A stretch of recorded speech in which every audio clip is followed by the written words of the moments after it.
Guys, welcome back to Rucha Siddhu's YouTube channel. नमस्ते. I hope सगळे खुश असाल, मजेत असाल. आज आपण बोलणार आहोत थर्ड ट्रायमिनिस्टर बद्दल. तुम्ही बघू शकता मी 3 महिने व्यवस्थित अनुभव घेऊन आज ठरवलेला व्हिडिओ रेकॉर्डिंग करायची, कारण का मला सगळं काही व्यवस्थित सांगायचं होतं. शेवटचा टप्पा हा खूप महत्त्वाचा असतो आपल्यासाठी, आपल्या शरीरासाठी आणि बाळाच्या शरीरासाठी.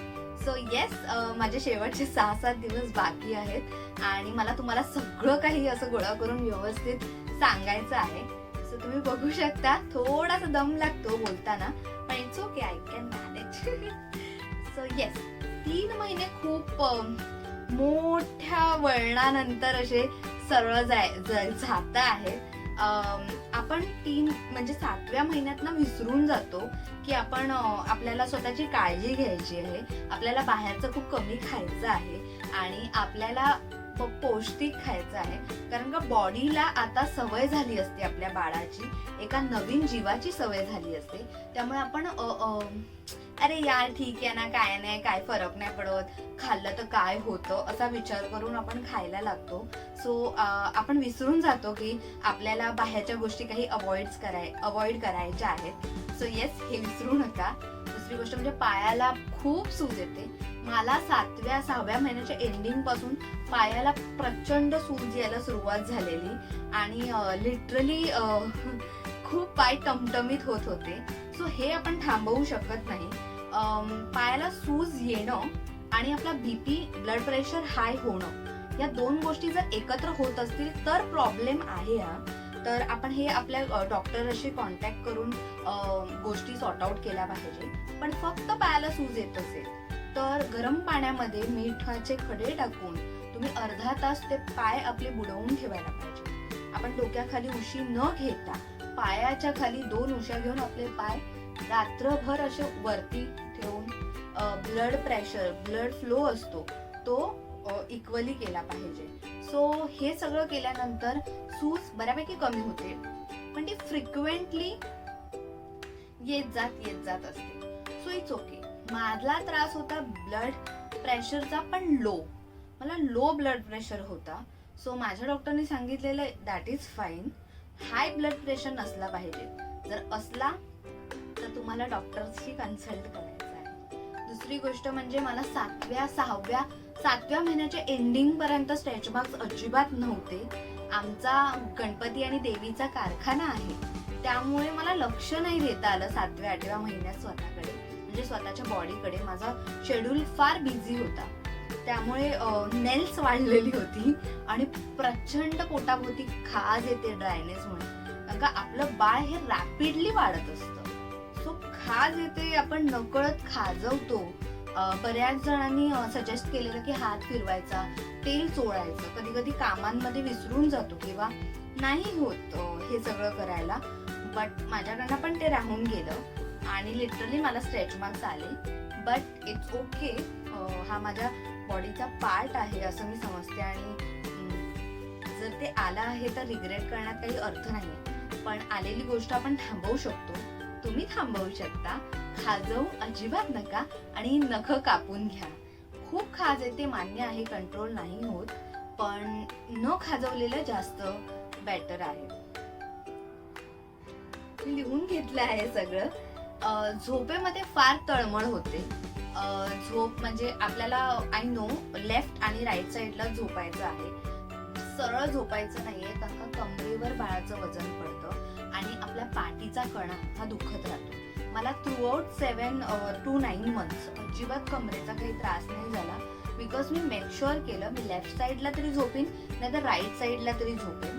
त्यामुळे माझं सगळं वजन हे बेडच्या दिशेने जात होतं. त्यामुळे येस, मला हा एक गोष्टीचा खूप चांगला अनुभव आला आहे. आणि खूप पाणी पिणं हे गरजेचं आहे.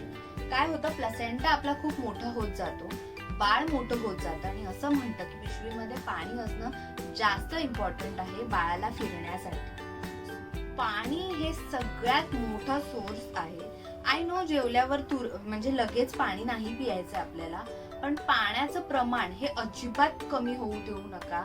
लास्ट ट्रायमिनिस्टर मध्ये थोडंसं बाळ आपल्या शरीरामध्ये जागा करायला सुरुवात करतं. तर ह्या महिन्यांमध्ये आपलं वजन हे खूप रॅपिडली वाढतं. माझं वजन ऍक्च्युली मी माझ्या आईकडे गेलेली, सो आईला माझ्या सगळ्या सवयी माहिती होत्या, त्यामुळे माझं वजन फार रॅपिडली वाढलं. पहिले 7 महिने माझं फक्त 2 किलो वजन वाढलेलं. त्याच्यानंतर डॉक्टरांनी सांगितलं जर आता वजन वाढलं नाही तर मला तुला सप्लिमेंट द्यावे लागणार. सो आईला हे कळलं आणि आईने खूप हे मनावर घेतलं आणि माझं वजन लिटरली 8व्या ते 9व्या महिन्यापर्यंत 7 किलो वाढवलं.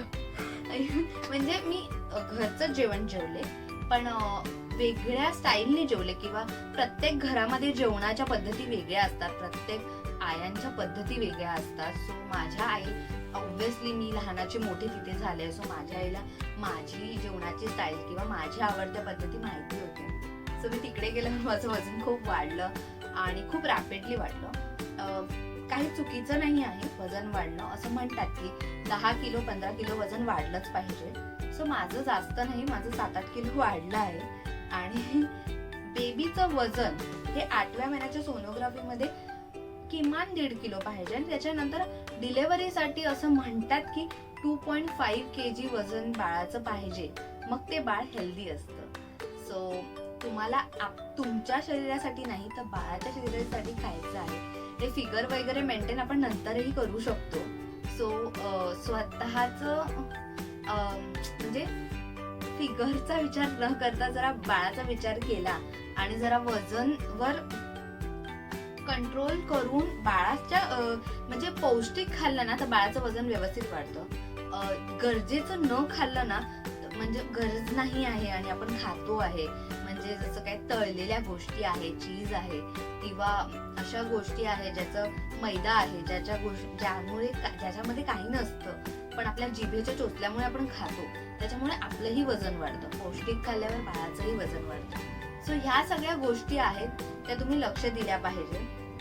खूप चालू नका, 15-15 मिनिटाच्या गॅप मध्ये चाला. मला नाही जमत 45 मिनिट्स चालायला. आय नो सगळीकडे म्हणतात की बाबा 45 मिनिट्स चाललं पाहिजे, मला नाही जमत. मला बोलताना पण दम लागतो. सो 15-15 मिनिटं चाला. सकाळी 15 मिनिटं, दुपारी 15 मिनिटं, रात्री 15 मिनिटं, दॅट्स फाईन. सगळं काही व्यवस्थित होणार आहे. आय नो खूप भीती वाटते. काही काहींचे अंग माझे तळवे दुखतात, खूप दुखतात. माहित नाही, मी एक स्माइली बॉल घेतलाय स्पंजचा. मी सकाळी उठून नेहमी दोन्ही हातांचे मसाज करते. माझ्या शेवटच्या महिन्यात म्हणजे 9व्या लिटरली 35व्या आठवड्यापासून माझे पाय दुखायला सुरुवात झाले आहेत आणि प्रचंड दुखतात. मी मसाजर घेतला आहे, सिद्धूने ऍक्च्युली मला मसाजर घेतला आहे. तुम्हाला तेल लावून पायाला झोपायचं आहे कंपल्सरी.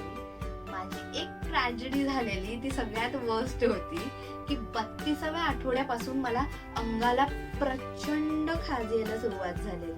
म्हणजे लिटरली एवढी खाज की अंगाला हातापायाला नख लागत होते आणि लिटरली रक्त वगैरे येत होतं.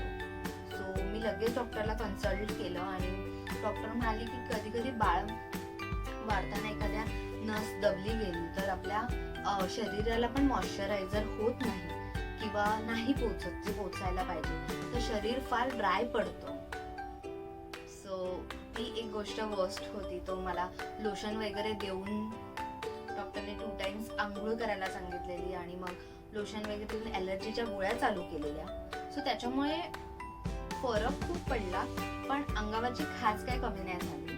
सो डॉक्टर असं म्हणत आहे की 7व्या किंवा 8व्या महिन्यानंतर एखाद्या गोष्टीचा त्रास सुरू झाला तर तो डिलेव्हरी नंतरच जातो. सो एक गोष्ट आहे, कुछ पाने के लिए कुछ खोना पडता आहे. तर मला खाज खूप येते आणि मी खूप सगळ्यांची ओरडा खाते, पण इट्स ओके. आता जे झालंय ते झालंय आणि मे बी डिलेव्हरी नंतरच सगळं नीट होईल. आणि अजून काही गोष्टी आहेत की हे मुमेंट्स आपल्याला परत नाही येणार आहेत आपल्या लाईफमध्ये. तर प्लीज सगळ्या गोष्टींचे फोटोज काढा, व्हिडिओज काढा, आपल्या स्पाऊसला सांगा व्हिडिओज काढायला, कारण का हे दिवस आपल्या लाईफमध्ये पुन्हा नाही येणार आहेत. सो एन्जॉय करा ही जर्नी. रडत नका घालू, विचार करत नका घालू, कारण का मला खूप वाईट वाटतंय की शेवटचे फक्त 6 दिवस राहिलेत माझ्या बेबी बम बरोबर. नंतर तो बाहेर आल्यावर कदाचित आपल्याला हे महसूस नाही होणार आहे. सो मला ह्या गोष्टीचं वाईट वाटतंय, पण आय नो माझ्या हातामध्ये एक छोटंसं बाळ येणार आहे माझ्यासारखं. सो येस, खुश राहा. आय नो ही जर्नी खूप मस्त आहे. खूप व्हिडिओज काढा, फोटोज काढा, बनवून पाहिजे ते खा. कारण का मला सांगितलं गेलं आहे की डिलिव्हरी नंतर 40 डेज तुम्ही काहीही बाहेरचं खाऊ शकत नाही, काही तेलकट खाऊ शकत नाही, काही तिखट खाऊ शकत नाही. फार फार रेस्ट्रिक्टिव्ह डाएट असतो. सो येस, खुश राहा आणि चांगला हसत हसत ही जर्नी पार पाडा. तुम्हाला जर काही प्रश्न असतील तर तुम्ही कमेंट बॉक्समध्ये मला विचारू शकता. माझा इंस्टाग्रामचा आयडी हा आहे, तुम्ही त्याच्यावर मला प्रश्न विचारू शकता. आणि कमेंट्समध्ये जर तुम्हाला एखादा टॉपिक माझ्यावर डिस्कस करायचा आहे तर तो मला सांगू शकता. मी नेक्स्ट ब्लॉग नक्की त्याच्यावर बनवेन. Thank you so much. बाय.